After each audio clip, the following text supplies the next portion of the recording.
Nagsimula na magtrabaho si Bugoy. Si Paula daw? Bugoy. Bagong mga abot. Bagong mga abot? Wala dahil mo si Cantrip?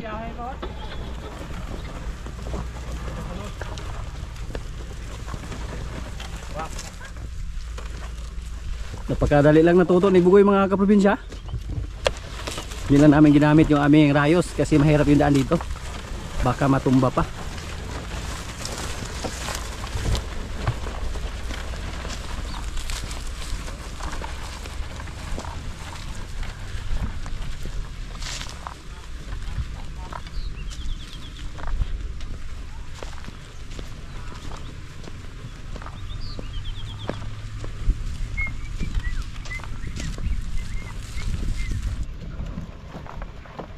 Dili siya tigbugtaw gid ay. Rabo kay tigbugtaw gabangang ako. Pero butiks.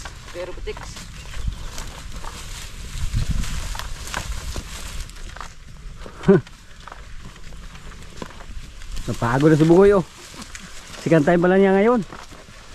Pero mukhang pagod na. Hindi po siya wild turuan mga kaprobinsya.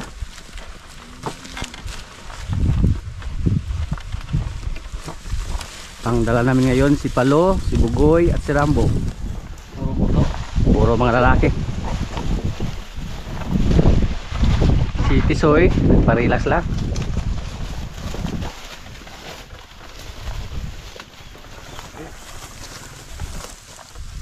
Oy. Sige daw, okay.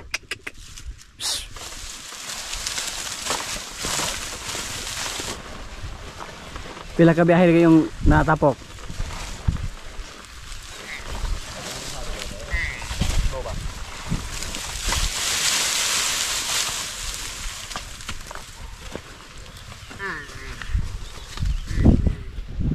Maganda yung view dito oh.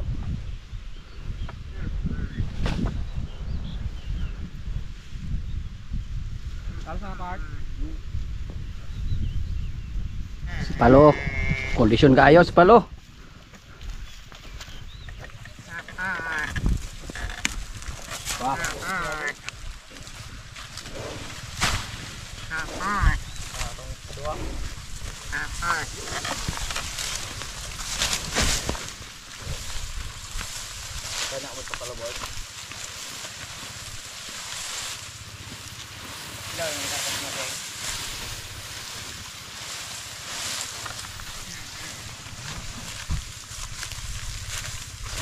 Para kami nagkarga dito ng bucket oh.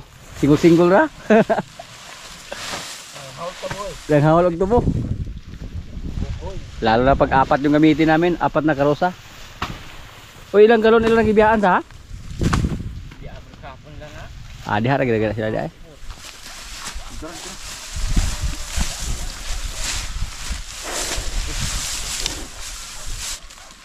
Very good Palo.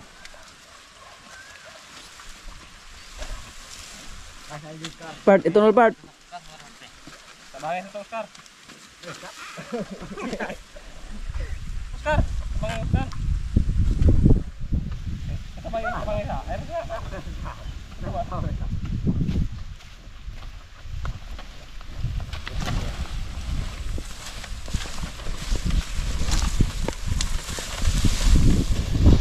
Walang unit si Dudo ngayon ah. Ano? Na? Ah.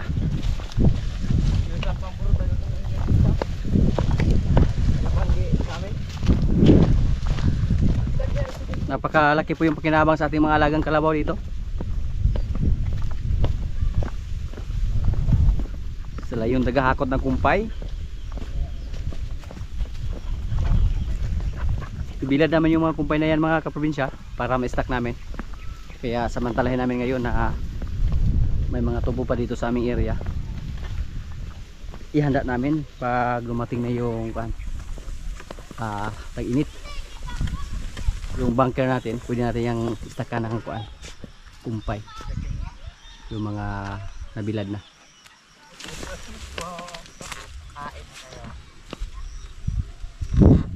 Si Rambo, ano na? At malapit lang to dito sa aming kubo. Hindi po ito masyadong malayo.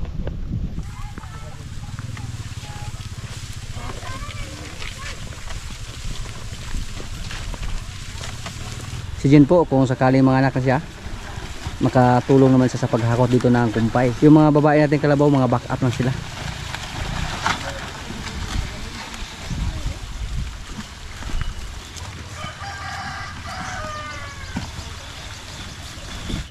Andito po yung mga kalabaw natin, oh. Aray lunangan. Si Paula andon. Si Tisoy lang yung wala dito. Special si Tisoy yung pag-alaga namin ngayon. Napier yung binigay ni Tisoy. Ayan yung kumain ng dahon ng tubo. Pati si Rambo, napier din. Para hindi siya mamayat ba. Tapos pagkainin ng Cupramil. Good boy. Mabait na, oh.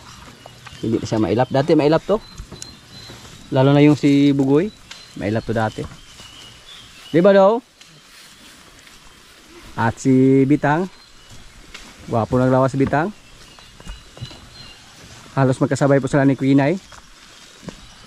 Ano lang, linggo lang yung diferensya. Mas nahuli to kay Quinay. Pero si Quinay mukhang naglandi ulit. Sana buntis na to mga kaprobinsya yung ating baka. Na si Batang.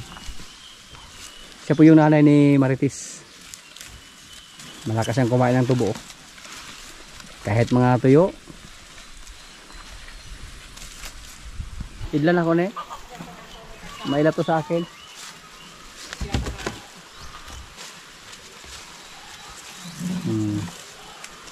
Ano lagi masingil Napa ako? ko nung yang pagkabutang. Kaya ka po mga ya. Sakay naman mo sa? Pero dili ko sa mga hikap dyan. No. Umilag siya.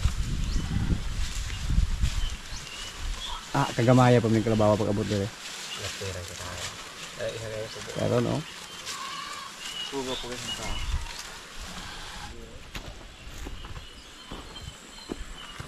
Purgahon na to si Bugoy na dong. Hindi na siya mailap, oh. Si Bugoy. Sakyan na po nato eh. Mga isang taon mula ngayon, malaki na yung katawan ni Bugoy. Pati si Rambo. Mga malakas na kalabaw na tagahakot ng kumpay. Paluma.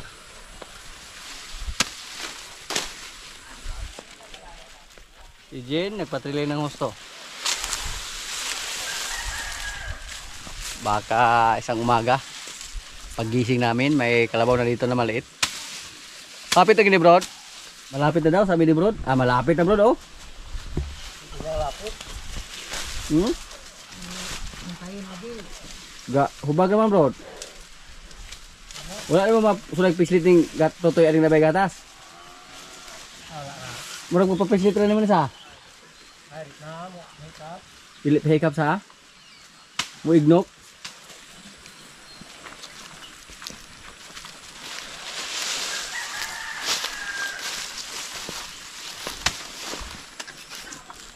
Bitang. Yan, nagpahimas lang si Bitang. Pero manungay yun. Ay, panungay ha. Si Bitang po. Mukhang kuha na to. 5 bisis na siya ng anak. Yung isa niya anak dati napunta sa atin. Yung si Lulong. Tapos naibinta na natin si Lulong. At ngayon naman si Martes. Busugay si Bitang. Yung alaga ating unggoy, oh. Nagsawa na siya sa tubo. Goy. Palabasin natin si Goy Goy mga kaprobinsya. Tagal na po siya na hindi nakalabas. Oh boy, Goy, labas Goy.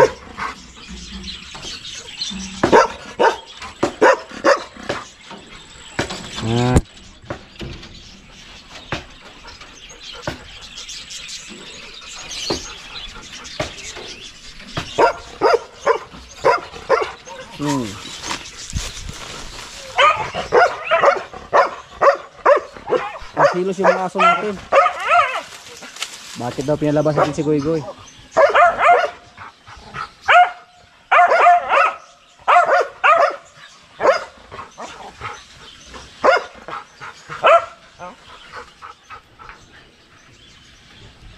Yan po ang bahay mo dati, Goy.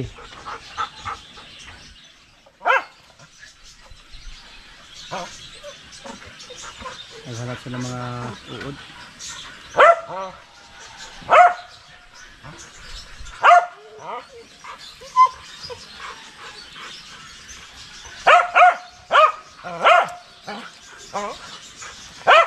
Ini natin si Pablo doon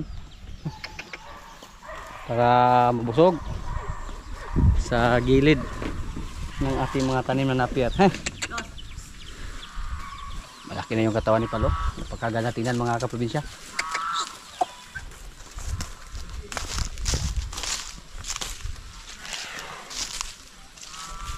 Nalala ko po si Palo dati nung pinastol natin dun sa kabilang area. Napakaliit pa niya. Pero ngayon, yan na yung pinakamalakas nating kalabaw dito. Yan na po yung inaasahan natin sa paghakot ng mga kumpay. Paghakot sa ating mga feeds gamit yung ating rayos. Gamit ng ating karusa na may gulong. Or paragos na may gulong. Depende lang yan kung anong tawag dyan. Basta tawag dito sa amin rayos.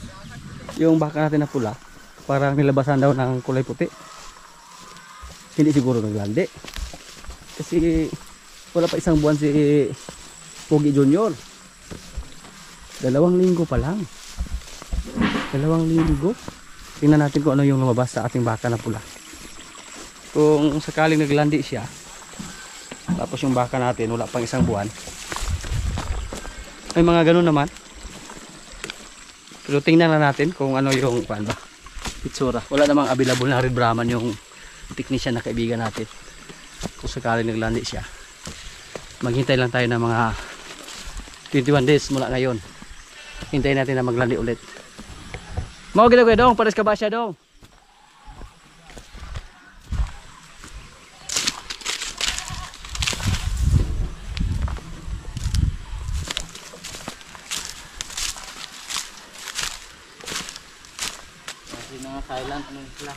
Mga silent heater na. Ito daw. Oh, wala dili basa jod. Ano? Nauga na? Hindi na yan eh. Ya, magpakasa sa rigor. May mga lumabas to. Nakagituod sa? Ilan nga pagpa-opa na ikuan? Lumer. Pero batang-bata pa yung anak niya. Tuloy pa rin kasi mana doon. Duha.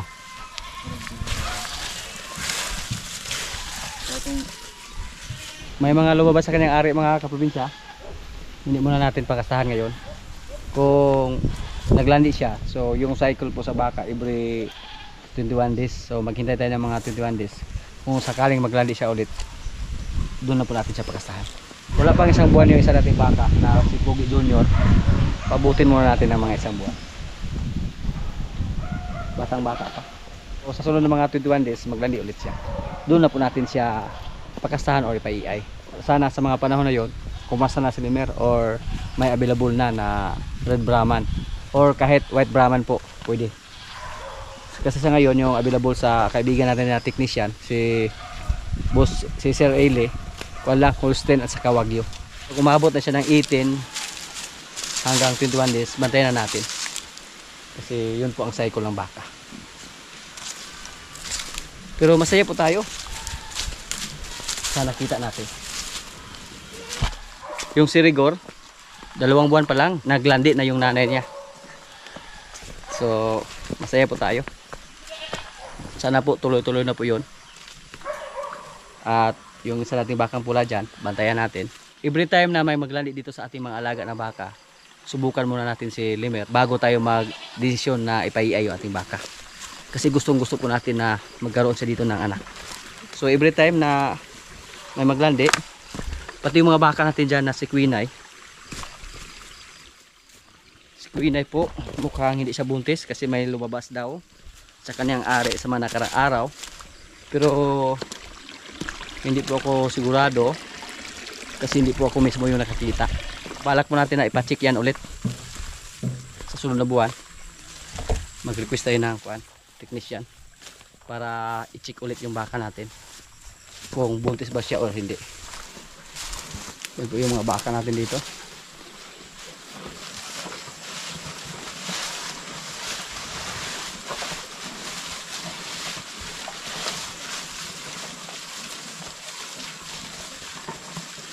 Pati yung kalabaw natin na si Paloma, ipacheck din natin. Baka pwede din siyang injikan ng pampalandi. Para kung sakaling pwede, pa-injikan natin.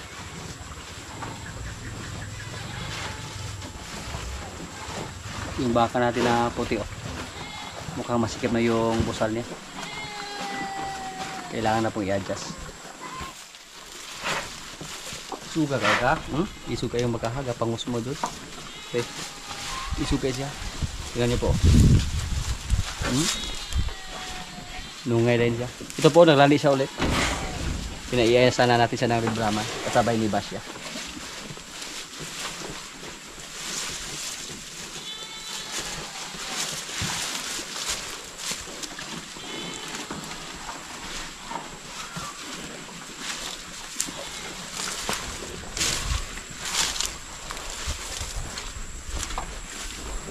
May napapansin po tayo sa ating mga baka ngayon. Pag maglandi sila, hindi sila nag-ingay. Yan po ang mahirap. Maganda sana pag mag-ingay mga kaprobinsya para hindi na kailangan natin i-check palagi yung ari nila kung may lumabas ba or wala. Pero napapansin po natin sa ating mga baka ngayon, hindi po sila nag-ingay. Napapansin lang namin na may lumabas na po sa kanilang ari. Pati ito si Marimar, pag maglandi ulit, kasama natin to. Ilang beses po na may naglandi sa ating mga baka dito. Tapos pag maglandi sila, wala tayo dito. Yan po ating napapansin dito mga kaprobinsya. Timingan po ba nga wala tayo dito, nakauwi tayo. Pag makahakot na kami ng maraming kumpay, dito po namin ilagay, oh. Tapos takpan na namin ang trapal para hindi sila mabasa. Para hindi maulanan. Si Palo, pinakain na ng kupramil. At malakas siyang kumain. Tingnan po natin yung ating mga tanim doon na napyat. May napapansin tayo dito mga kaprobinsya, oh. May mangga na tumubo. Yan. Hayaan na natin yan. Hindi lang natin putulin. Hindi po tayo nagtanim dyan ng mangga. Kusa lang tumubo dyan yung mangga. Kakaputo lang natin sa mga nakarang araw ng ipil-ipil dyan. Pero ngayon, oh, sumibol na may yung mga sanga. Maganda yan paramihin. Pero yung iba natin na tinanim natin doon na ipil-ipil hindi nakasurvive, namatay dahil sa mga baging. Magtanim tayo ulit ng ipil-ipil. Na-harvest na po yung mga napir natin dito.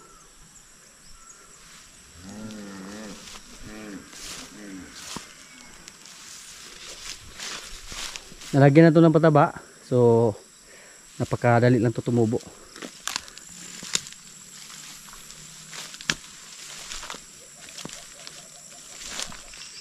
Dito marami pa, hindi pa na-harvest.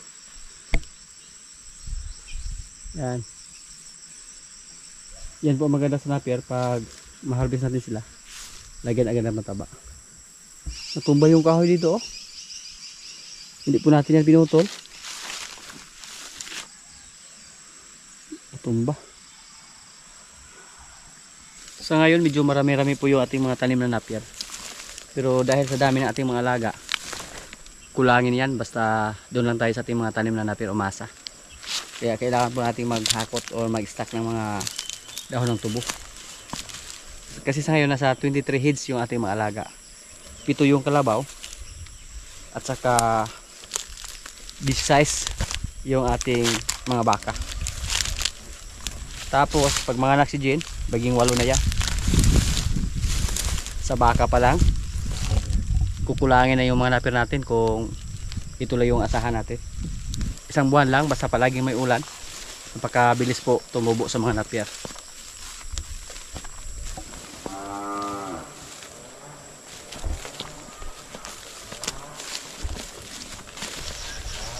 Ang taba po sa mga napir, oh, yung nasa gilid. Nilagyan po yan ng mga dumi ng baka, mga kaprobinsya.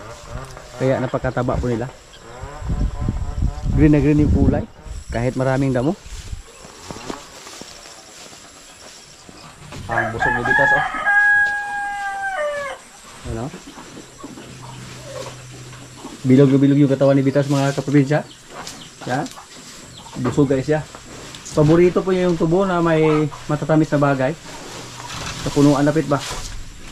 Kaya napakabusog niya, oh.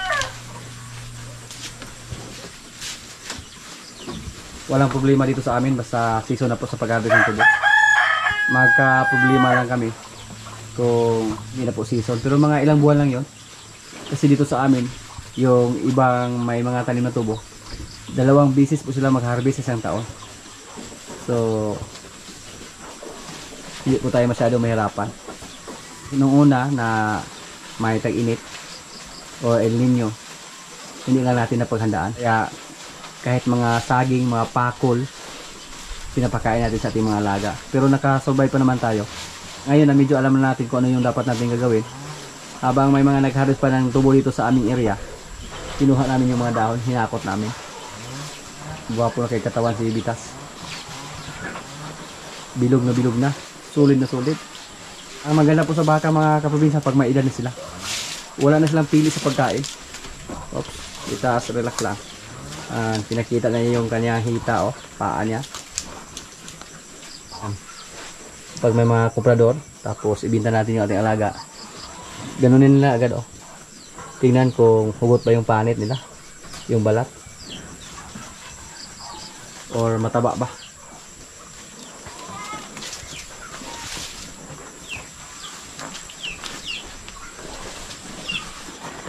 Kailangan naman itong palitan, oh.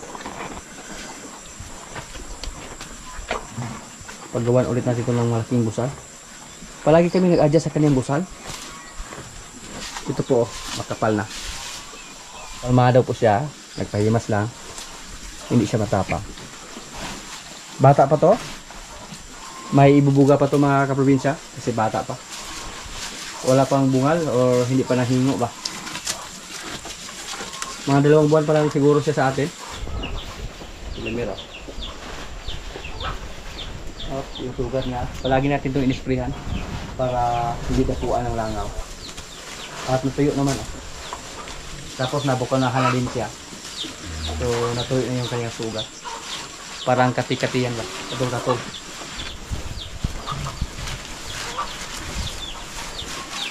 May isa po tayong baka dito na matapang, mga kaprobinsya, oh. Medyo wild po siya.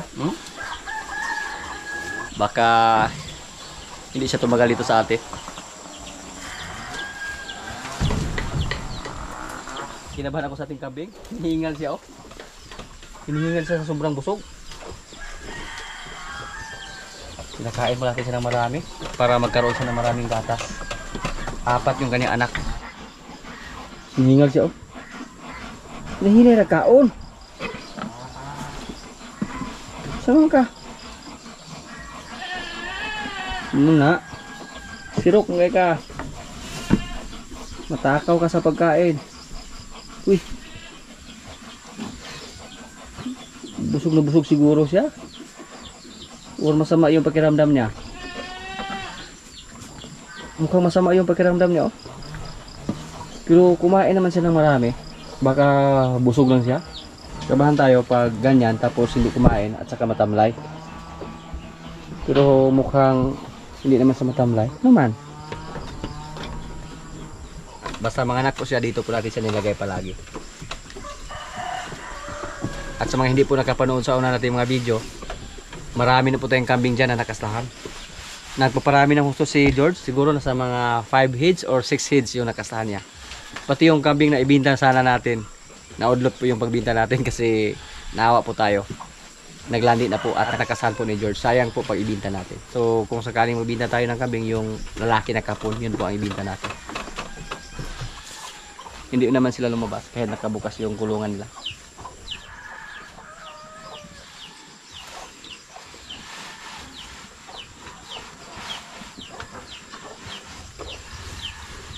Yan, naputol yung kanyang sainga. si Palo pagkatapos siyang kumain ng feeds, binigyan naman siya ng dahon ng tubo.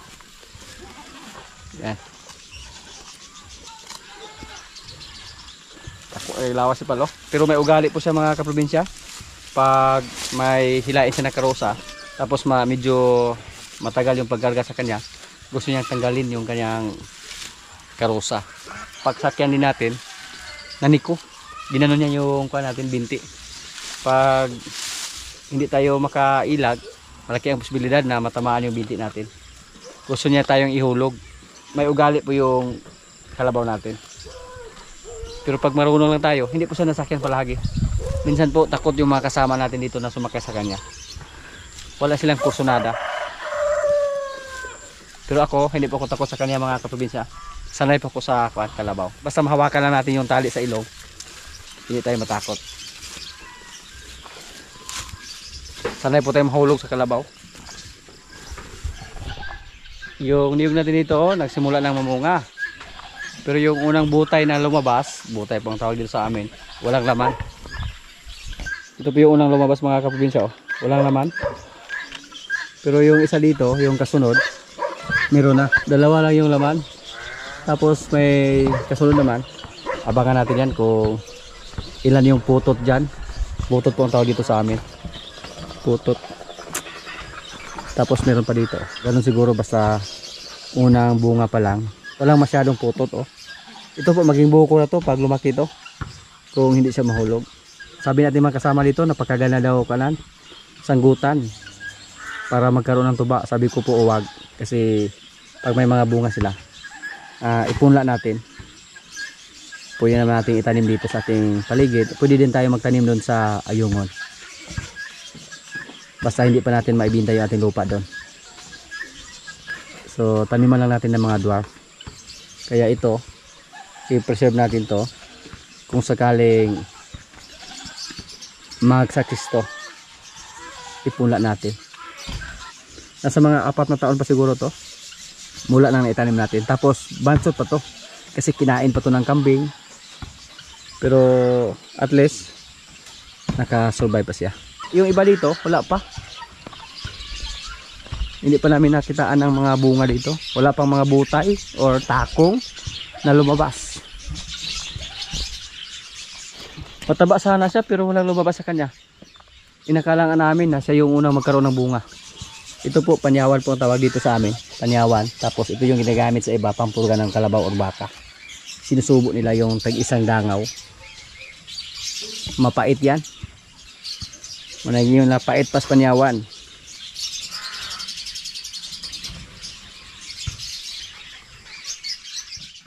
Mga kaprobinsya, kaya na po. May natira pa kaming paklay at saka kaliritang kambing. May kanin. Lord, maraming salamat sa pagkain. So, kaya na. Basta kaya yung sulti dong, magpaburo ako no. Adik na. Kay? Bro lang ito nga. Hindi na ko. Uyugan ito misita. Adik na ko nun. Ako'y bahala mo diskarte sa man. Ihatay nga lipasan ito maman mo dito. Tagay pa ko asas kintin.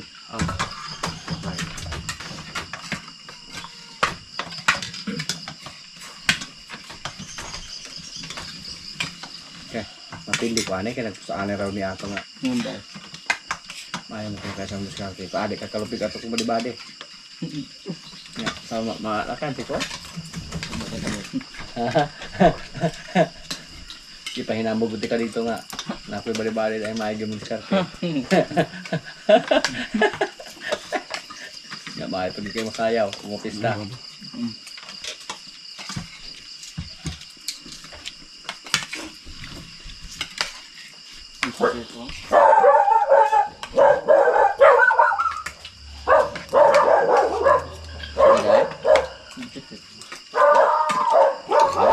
Kulay po na mo ha? Cinta ko na mo. Itong pag-lugod. Anak mo na.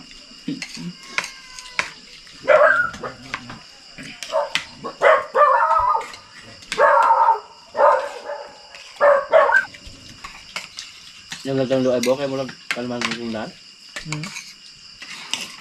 Adik po. Di kami naman alin dyan doon. Hindi po. Di dyan yun. Kay?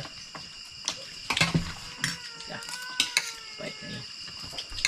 Kaya rin yung ilim nun. Social. Ligo. Social di ka na yung ilim nun yun. Fighting kayo. Gabag naman tap. Sagit, oy.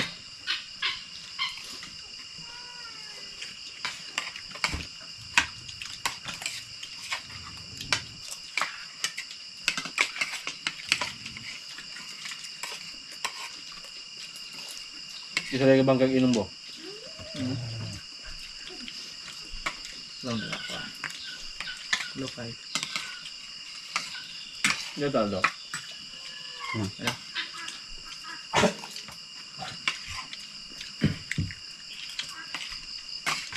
Ano, galuwas magkakindog ko na. Buyo na kayo. Lingkod kang dapline ka.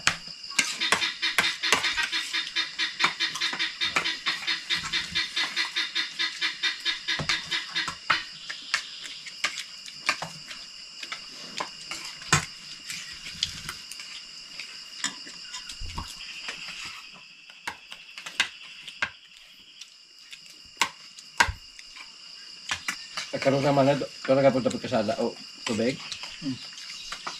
Yan mo rin ito ba ka? Yan.